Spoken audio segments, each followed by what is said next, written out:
I'm Pam Voth, and I'm back with Block 2 of the Spectrum Quilt-Along 2020. You can follow along with me on the Quilt Social website. I'm completing my blocks using fabric from the delightful collection by Riley Blake. I'm following Paul's version of the quilt, but all of the creators, Elaine, Paul, and Claire, put their own twist and flair on each block.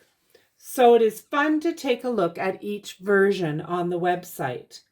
I put my block together in 9 squares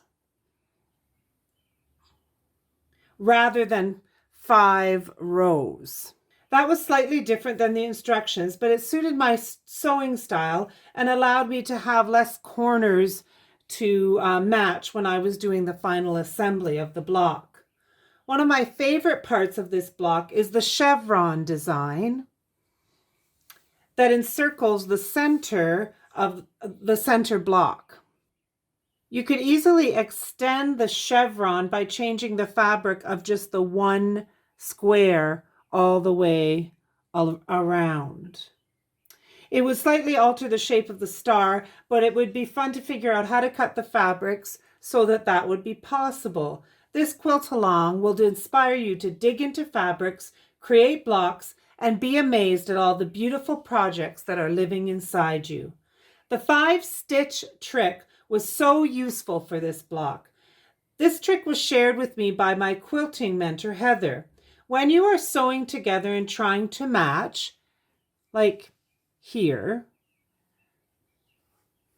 just sew 5 quick stitches across that seam and then open it up to ensure that you have a match. So when I was sewing this to this and this to this, I did that every time so that I could ensure that I had a really good match here before I sewed the entire seam. It just means that if you have a problem and something's not matching, it's a lot quicker to rip out 5 little stitches than the whole seam. And this really saved me when assembling the block. If you don't have one already, find yourself a buddy or a mentor. Not only is it an amazing connection for friendship, but it makes your quilting experience so much better. You learn, you laugh, you sew. So please take the time to connect with me by sharing your version of block number 2 by posting it with #TheSewGoesOn. Check out my version of block 1 as well on the Quilt Social website.